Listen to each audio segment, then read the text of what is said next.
Bismillahirrahmanirrahim. Assalamualaikum warahmatullahi wabarakatuh. Syukur Alhamdulillah pada hari ini rakan-rakan semua saya ingin share bagaimana cara kita nak siang ikan keli. Syukur Alhamdulillah ikan keli yang telah saya bela 3 bulan yang lalu, lebih kurang ikan keli ini saya bela semasa kecilnya ialah pada 13 Mac. Sekarang ini 3 Julai. Jadi lebih kurang 3 bulan lah. Jadi saya tengok ikan keli ini terlalu cepat membesar. Dalam masa 3 bulan, pada peringkat awalnya hanya 1 jari kelingking. Dalam masa 3 bulan telah besar seperti ini. Ya. Ini. Jadi kita selalulah kalau pergi pasar dan sebagainya, memanglah kita akan tanya pada jurujual di pasar itu. Kalau nak beli ikan, kita tanya, ikan ni boleh siang tak? Jadi kalau boleh siang, kita akan beli. Tapi kalau tokek di pasar tu kata tak boleh siang, selalunya kita akan tinggal saja. Jadi oleh sebab itu, apabila kita beli ikan keli sendiri, untuk isteri pula nak memasak, eloklah kalau kita bantu untuk siang itu. Sebab kerja siang menyiang ni memang orang rumah pun jarang-jarang siang ikan ini. Melainkan kalau kita beli ikan yang tidak disiang, ya. Kalau selalunya kalau kita beli kat kedai, memanglah ikan itu telah bersiang, dah bersih, tinggal masak saja. Jadi mula-mula saya ingin maklumkan, ikan keli ini mempunyai sifat yang berbeza berbanding ikan-ikan yang lain, ikan-ikan laut ataupun ikan darat yang lain. Ikan ini tidak mempunyai sisik, tapi dia mempunyai lendir. Lendir ini amat licin kalau kita cuba memegangnya. Jadi oleh itu kita perlu tahu cara memegang ikan keli yang betul. Kalau sekiranya kita menangkap ikan keli yang masih hidup, macam mana cara kita nak menangkapnya? Jadi ada 2 cara. Kalau tidak, memang kita tidak akan berjaya menangkap ikan ini sebab ianya terlalu licin. Jadi ada beberapa cara. Cara yang paling efektif sekali, yang paling mudah ialah kita tangkap bahagian kepala. Pegang seperti ini. Ini kita kena ambil perhatian. Ikan keli ini mempunyai sengat. Ni ada 2 sengat di bahagian sebelah kanan dan kirinya ni. Sengat ini kalau kena pada kita, boleh jadi pengsan kita. Oleh sebab itu kita kena berhati-hati semasa menangkap. Cara yang paling efektif ialah begini. Pegang begini. Dan cara yang kedua ialah pegang begini. Kaedahnya sama, iaitu sengat ini hendaklah diletak di celah jari manis dan juga jari telunjuk ni. Barulah dia tidak boleh berlari. Satu lagi cara yang sebelum kita siang ikan ini, kita perlu matikan dulu ikan keli ini.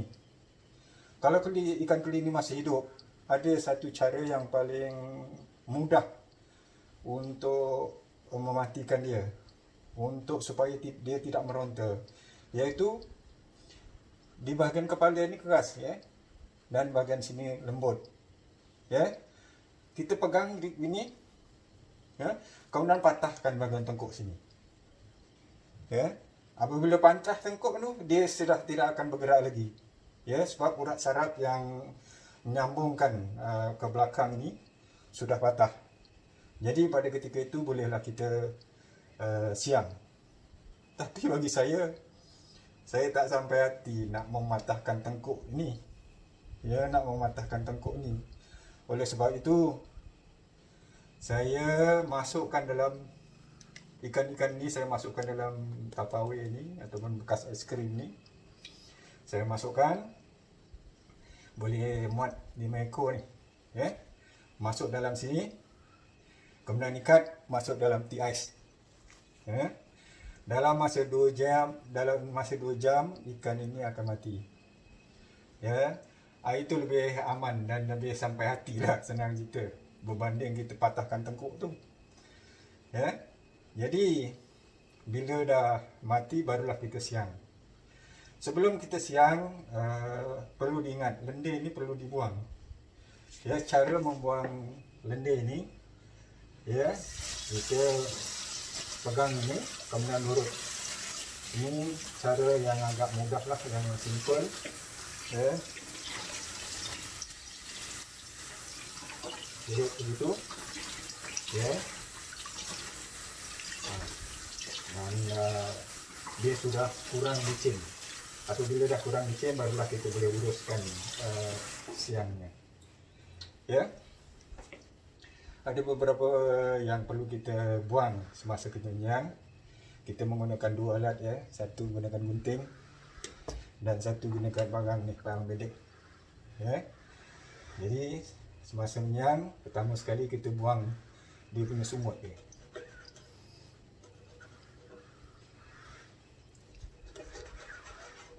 Buang sumut dia dan kemudian buang ekornya, potong ekornya.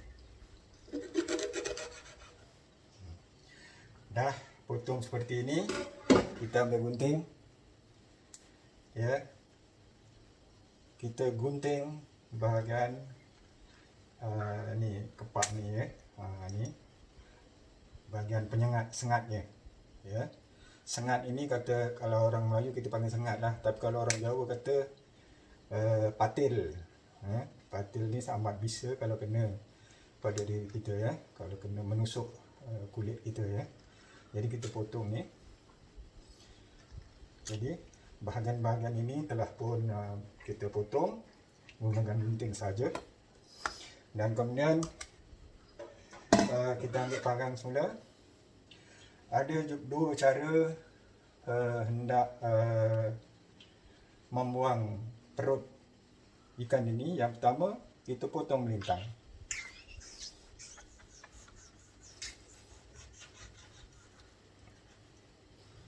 Kemudian keluarkan isi perutnya.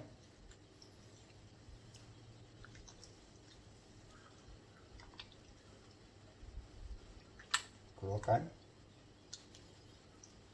Dan kita cuci semula.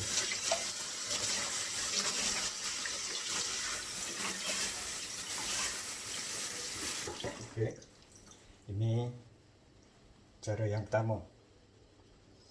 Cara yang kedua, ya, kita teruskan, memulakan dengan membuang lendir.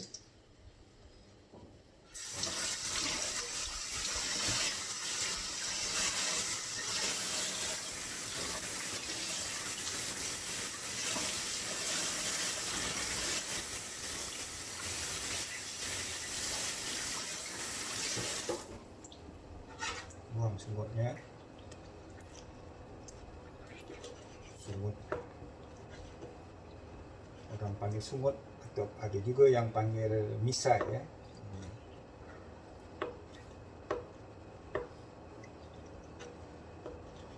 Okey. Dan buang ekornya. Pakai gunting.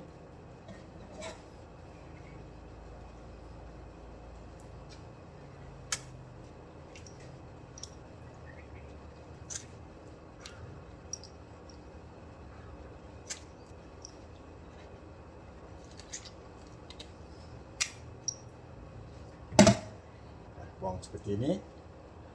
Kalau tadi kita potong perutnya yang melintang, tapi sekarang kita potong boleh cara menegaknya juga seperti ikan yang lain ya. Kita potong menegak seperti ini boleh juga.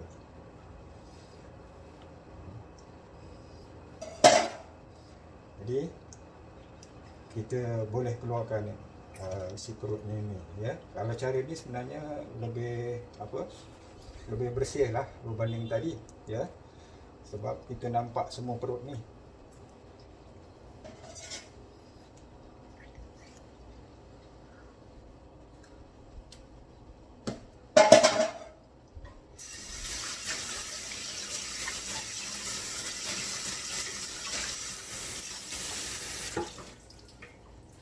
Syukur Alhamdulillah, inilah dua cara ya siang ikan yang saya dapat tunjukkan. Selepas ini barulah kita boleh memasaknya. Jadi setakat itu saja cara yang saya tunjukkan untuk menyiang ikan. Mudah-mudahan ia boleh menjadi panduan kita semua. Terima kasih.